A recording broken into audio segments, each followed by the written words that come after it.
یک طرح دولتی در اوکراین به این خلاصه رسیده است که هزاران زاده آسیای مرکزی از جمله تاجیکان در صف ارتش روسیه در اوکراین می جنگند.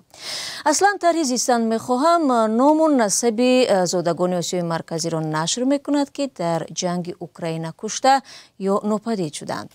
در 2 سال اخیر نام و نسب زیاده از 1000 زاده تاجیکستان در این رویخط نشر شد که کشته یا بی‌درک گشتند.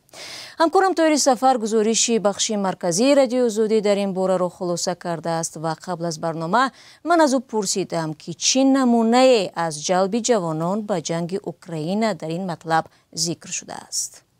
در این مطلب از سندت پرنبک جوان 26 ساله زاده قزاقستان یاد می شود که به گفته والدانش سال گذشته با هدف پیدا کردن پول برای جشن عروسیش به روسیه رفت. مثل قصه چندی از جوانان تاجیک است که به جنگ اوکراین رفته و کشته شدند.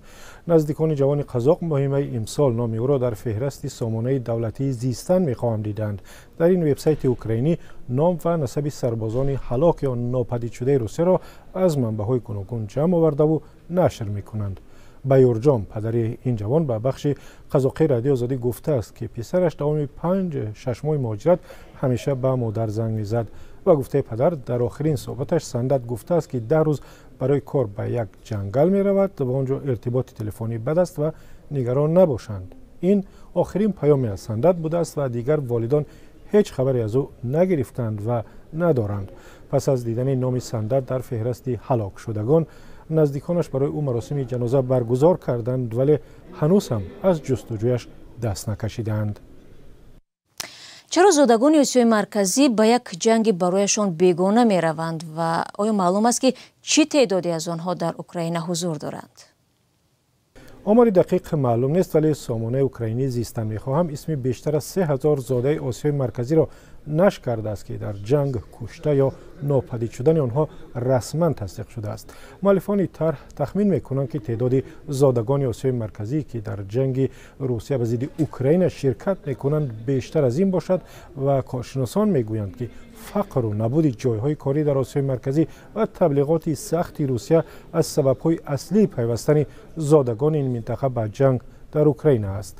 ارمک سیتباتالوف تحلیلگر قزاق میگوید بعضی از آدمان تحت تاثیر تبلیغات روسیه قرار میگیرند و گفته او آنها تلویزیون های روسیه را تماشا میکنند و باور دارند که برای رسیدن به کدام هدف خوبی می جنگند. دیگران را تنها با وعده معاش بلند یا شهروندی روسیه میفریبند. و گفته کارشناس کمبود جای کاری در کشورهای آسیای مرکزی کاری تبلیغگران روس را آسان می کند و آنها مهاجران خسته و ناامید را پیدا کرده به دام می افزایند.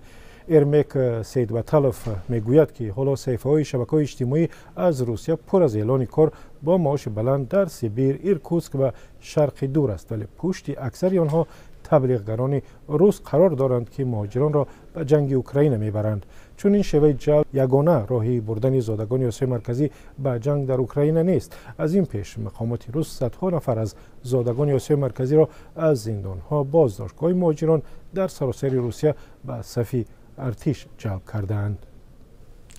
تشکر همکارم طاهر سفر بود که مطلب یک طرح اوکراینی را درباره بر ضد این کشور در صف ارتش روسیه جنگیدن هزاران زادگان آسیای مرکزی را